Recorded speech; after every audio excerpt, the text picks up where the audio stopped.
आज के व्लॉग में मैं शेयर करूंगी आप लोगों के साथ साबरी वाटरफॉल का एक्सपीरियंस। अस्सलाम वालेकुम, कैसे हैं आप सब? उम्मीद करती हूँ आप सब ठीक ठाक होंगे, खैर खैरियत से होंगे और मेरे व्लॉग्स देख रहे होंगे। प्लीज़ चैनल को सब्सक्राइब करें, लाइक करें, शेयर करें और पूरी पूरी वीडियोस देखें। I really need it. आज का व्लॉग है फिफ्थ व्लॉग।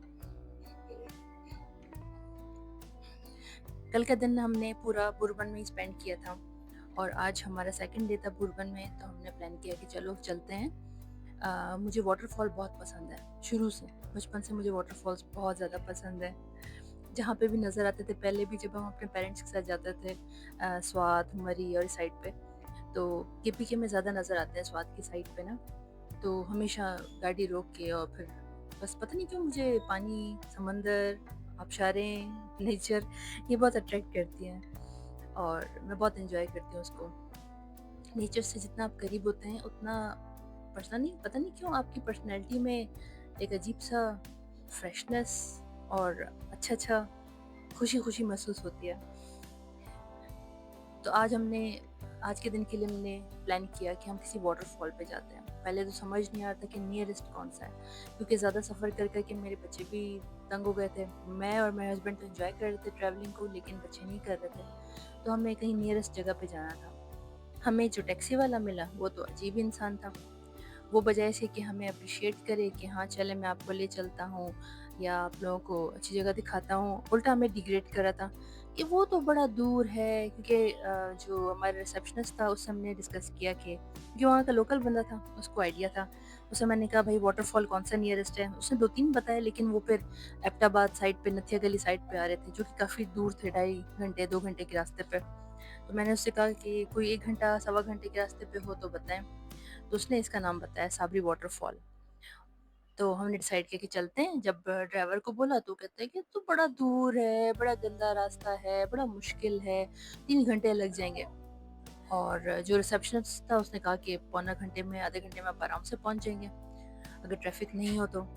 मैंने अपने हस्बैंड से कहा, मेरे हस्बैंड थोड़े से वो हो गए डबल माइंडेड कि छोड़ो यार इतना दूर है। मैंने कहा नहीं, वाटरफॉल तो मैंने जाना है।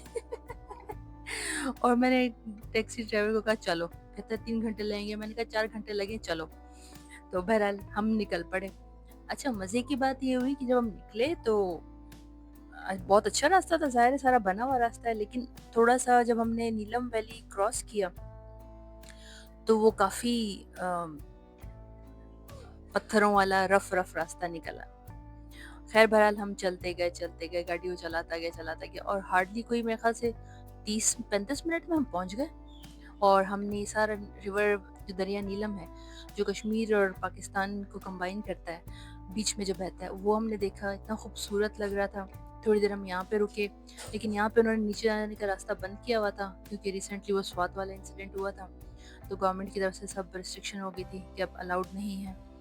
फाइनली हम यहाँ साबरी वाटरफॉल पे पहुँच गए। अच्छा, है तो बहुत अच्छा, नो डाउट। पानी इतना ठंडा ठंडा मज़े का, और नीचे जो पेबल्स, जो पत्थर होते हैं, वो बड़े मुझे अच्छे लगते हैं। लेकिन मुझे एक बात समझ नहीं आती, ये हमारे जो जितने भी हैं लोग खाने पीने वाले, ये स्टॉल्स वाले, हर जगह क्यों पहुंच जाते हैं? मतलब नेचर को नेचर ही रहने देना, हर जगह वहाँ पे खाना पीना और ये वो क्यों लगा देते हैं? बाहर मुल्कों में ऐसा नहीं होता। अगर कहीं नेचुरल कोई चीज़ है तो हर जगह पे उन्होंने अपनी कॉफ़ी शॉप, स्टॉल्स नहीं बनाए, ना चारपाइयाँ बिछाई हैं, ना कवर किए हैं। अभी इतना अच्छा नेचुरल जगह है और इन्होंने यहाँ पे ग्रीन ग्रीन छतों की तरह ऊपर कवर कर दिया, कैनवस लगा दिए, तो ये सब नेचुरल ब्यूटी को ख़राब करते हैं। इवन पिक्चर्स में ये देखें ना, ग्रीन ग्रीन, इतना बुरा लग रहा है ये। I don't like it. ठीक है, उन्होंने शेड के लिए लगाया होगा कि धूप अगर कभी हो तो नीचे चारपाइयों पे लोग बैठ जाएं, लेकिन still nature should be natural ना। खैर एनीवे, हम जो थोड़ी देर के लिए आए थे हमने एंजॉय किया। मेरी पूरी जीन्स भीग गई थी। पाकिस्तान में मुझे समझ नहीं आता औरतों के लिए, आप भी मुझे सजेशन दें अगर मैं गलत हूँ, कि कोई भी पानी वाली जगह पे आप जाओ, चाहे वो समंदर हो, चाहे वो कोई आबशार हो, चाहे कोई दरिया हो, चाहे लेक हो, कुछ भी हो, औरतें क्या पहने? कमीज शलवार भीग जाते हैं, वो और बुरे लगते हैं, चिपक रहे होते हैं। पैंट शर्ट पहनो तो जीन्स फिर सूखती नहीं है 3-3 दिन। क्या करे इंसान? शॉर्ट्स तो नहीं पहन सकते।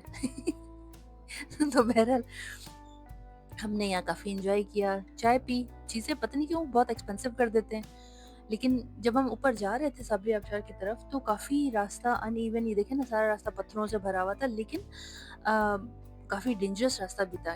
एट अ टाइम 2 गाड़ियाँ बड़ी मुश्किल से गुज़र रही थी और राइट साइड पे जो नीचे दरिया था, खाई थी, वहाँ पे कोई ग्रिल, कोई रेलिंग, कोई फेंस कुछ भी नहीं। तो बड़े एक्सपर्ट ड्राइवर होने की ज़रूरत होती है, तभी आप ऐसी जगहों पे ट्रैवल कर सकते हैं। हमने यहाँ पे पानी में बहुत एंजॉय किया। पानी बहुत ठंडा चिल यख था। पहली दफ़ा जब पाँव डाले अंदर तो वैसी आवाज़ें निकलना शुरू हो गई। मौसम तो ठीक था, not very cold, not very hot, लेकिन पानी बहुत मज़े का था और मेरे लश्करे तो ख़त्म ही नहीं होते ना। और मेरा फेवरेट पोस्ट मेरे हस्बैंड हमेशा जो है ना वीडियो पे इस चीज़ की बनाते हैं कि तुम्हारे लश्करे बड़े मज़े के लगते हैं। एनीवे फिर हमने थोड़ा टाइम, मतलब मेरे ख्याल से हार्डली 2 घंटे हमने स्पेंड किए और 2 घंटे बच्चे बोर होना शुरू हो गए कि अब क्या करें, बस पानी देख लिया, अब चलो। तो फिर हमने वापसी का सफ़र किया और वापसी में ड्रिज़लिंग शुरू हो गई हल्की-हल्की, और ये देखें पूरा दरिया नीलम नज़र आ रहा है लेफ्ट पे। इतना खूबसूरत लग रहा था सामने-सामने, तो बहुत अच्छा लग रहा था। हल्की-हल्की बूंदाबांदी हो रही थी।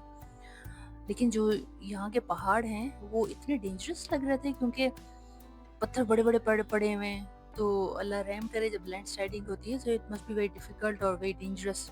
लेकिन खैर हमने अपना टाइम एंजॉय किया और जब हमारा काम हो गया तो फिर मैंने अपने हस्बैंड से कहा कि ये देखो, ये कह रहा था कि 3 घंटे लगेंगे और पौने घंटे में पहुंच गए। ये देखिए रोड पूरा टूटा हुआ है।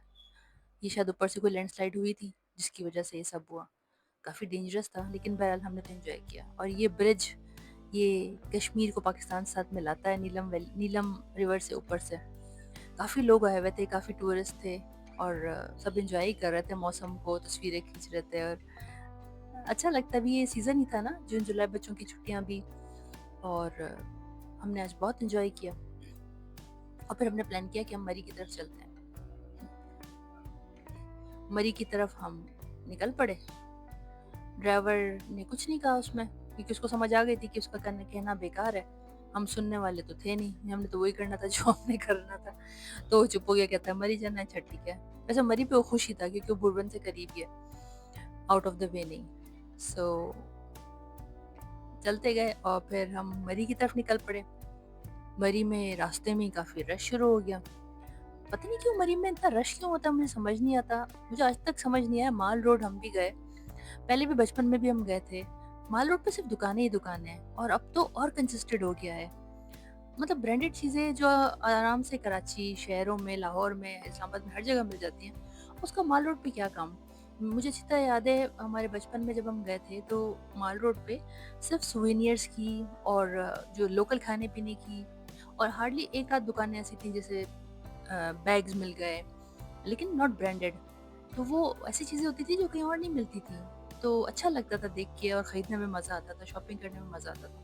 लेकिन अब जब मैं गई तो वहाँ पे सारे ब्रांड्स, इंडियोर, Bata, I mean come on, Bata की, इंडियोर की और इस तरह के फ्रेंचाइज की क्या ज़रूरत है माल रोड पे। माल रोड तो एक टिपिकल सा ट्रेडिशनल सी जगह है, मरी ऊंचाई पे, पहाड़ पे। तो वहाँ पे तो वो चीज़ें होनी चाहिए जो वहाँ की लोकल हैंडमेड हों। लेकिन क्या करें, हर चीज़ मटीरियलाइज हो गई है, हर चीज़ कमर्शियल हो गई है। खैर हम अपना रास्ता एंजॉय कर रहे थे, ड्रिजलिंग एंजॉय कर रहे थे, देखने तो मज़े की, हल्की हल्की बारिश भी हो रही है। पहाड़ बहुत खूबसूरत लग रहे थे। पहाड़ तो मेरी कमज़ोरी है, मैं दिल चाह रहा था कि मैं यहीं पे आके रह लूँ। लेकिन ज़ाहिर है अब कराची वाले कहीं और रह नहीं सकते, हमें तेज़ ज़िंदगी की आदत है। कुछ दिनों के लिए तो अच्छा लगता है लेकिन लॉन्ग टर्म में बोर हो जाएंगे। एनीवे ये था हमारा साबरी वाटरफॉल का ट्रिप। कल इंशाल्लाह मैं आप लोगों के साथ शेयर करूँगी। कल हमारा लास्ट डे है बुरबन में और फिर हम निकल पड़ेंगे इस्लामाबाद के लिए, वापसी का सफ़र शुरू। अपना बहुत ख्याल रखिएगा। कल की वीडियो में मिलूंगी, तब तक के लिए अल्लाह हाफ़िज़।